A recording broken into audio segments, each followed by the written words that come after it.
America is collapsing, but not in the way people usually imagine. There is no army rolling through the streets, no final emergency broadcast, and no single moment where someone appears on television and says, "Okay, the empire's over." The flags still wave.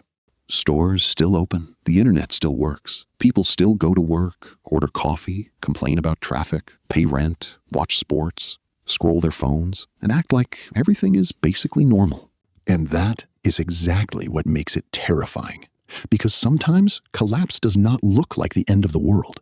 Sometimes it looks like normal life continuing, only everything feels a little worse, slower, angrier, more expensive, and more broken every year. So here is the real question. What if America does not collapse because it gets destroyed from the outside?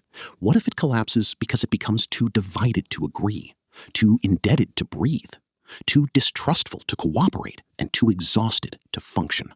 Not in one giant explosion, but quietly, administratively, emotionally, socially, like a machine that technically still works, but every time you press a button, it makes a strange noise. The United States is still rich, powerful, and innovative. It still has the strongest military on Earth, companies that shape the global economy, universities that attract some of the brightest minds, massive cultural influence, and a currency sitting near the center of world trade. And that is the trap. Powerful countries almost never believe they are fragile. They look at their armies, their skyscrapers, their stock markets, their flags, and assume that if the outside still looks strong, the inside must be fine. But history is full of powerful countries that looked stable, right up until people realized that the floor had been rotting for years. For most of the last century, America was not just a country. It was the operating system of the modern world. Its money became the emergency language of the global economy. Its military guarded trade routes. Its companies changed how people worked, shopped, talked, dated, and entertained themselves. Its technology rewired daily life. Its movies sold the dream, and its politics, for better or worse, became everybody else's problem. For decades, the message was simple. America was messy, loud, unfair, chaotic, violent, divided, and sometimes completely insane. But somehow, it worked. That was the magic trick.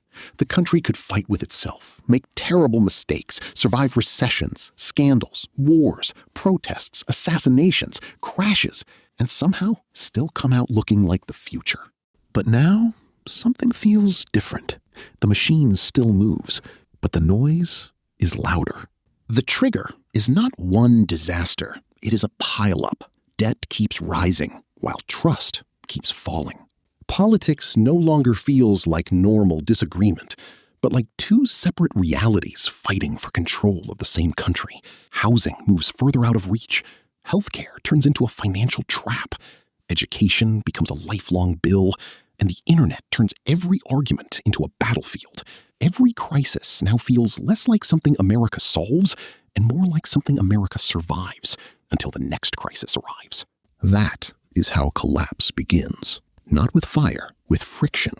It starts when everything becomes harder than it should be. Buying a home, seeing a doctor, starting a family, paying rent, trusting the news, trusting elections, trusting institutions, even trusting your neighbor. Things that once felt difficult start to feel impossible.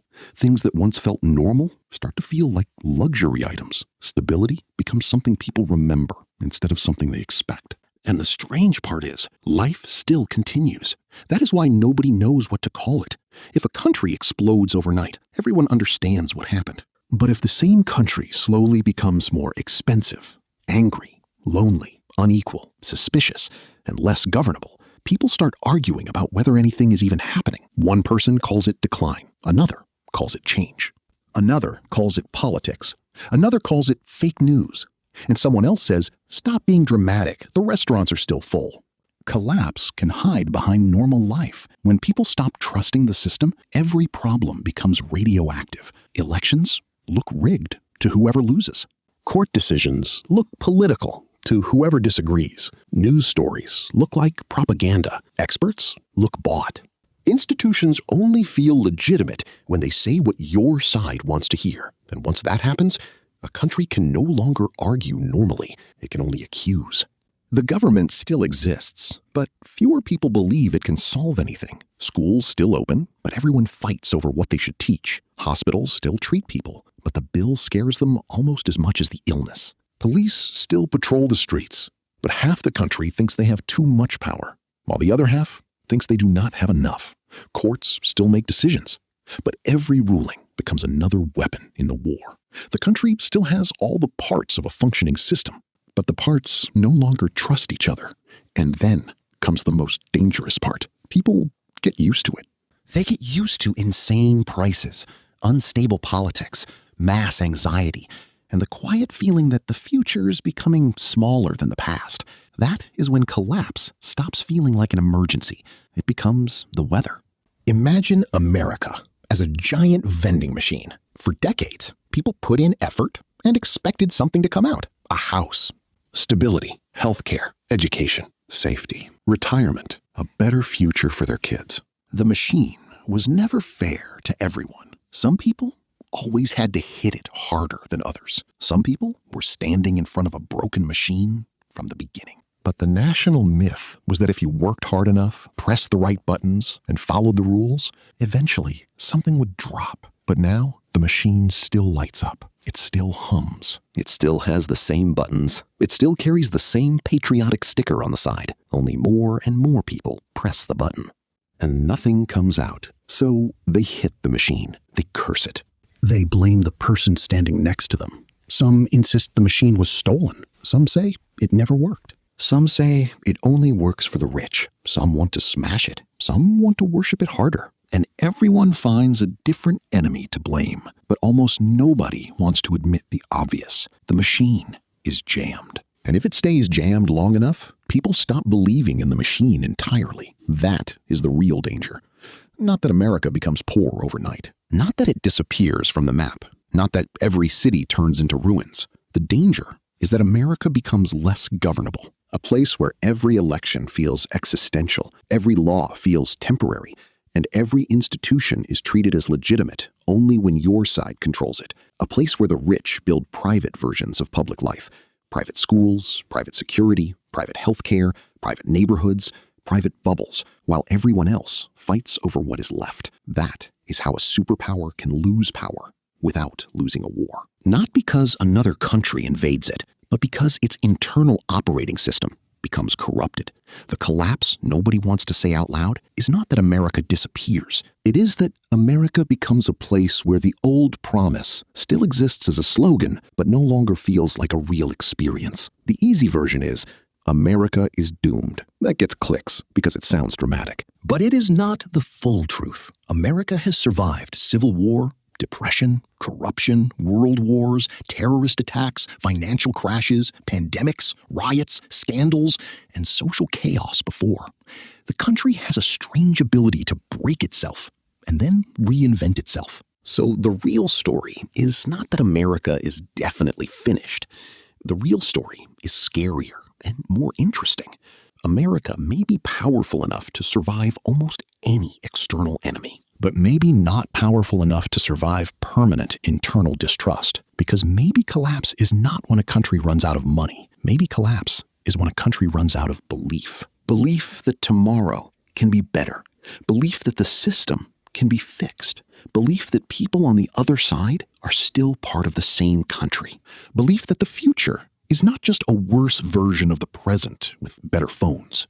Every nation is partly imaginary. Yes, it has borders, laws, money, flags, courts, armies, and buildings. But underneath all of that, it is a shared story. A story that says we are connected, we have rules, we have a future, and this whole thing is worth maintaining. And when that story breaks, everything else gets heavier. The debt feels heavier, the politics gets uglier, the future gets smaller. Even normal life starts to feel like a survival game. That is the collapse nobody wants to say out loud. Not the collapse of buildings, the collapse of confidence. But here is the part nobody wants to sit with. If collapse is slow enough, people do not experience it as collapse. They experience it as life. Another bill they cannot pay. Another election that feels cursed before it even begins.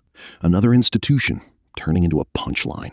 Another crisis everyone screams about for a week, then quietly accepts. Another promise lowered until disappointment starts to feel mature. And after a while, the machine does not even need to be fixed because people stop expecting anything from it. They press the button out of habit. Nothing comes out, and nobody is surprised anymore. That is the real collapse. Not when people riot in the streets. Not when the lights go out. Not when some enemy finally arrives at the gates. It is when a country becomes so used to failure that failure starts to feel like stability. When people stop asking for a future and start negotiating with decline.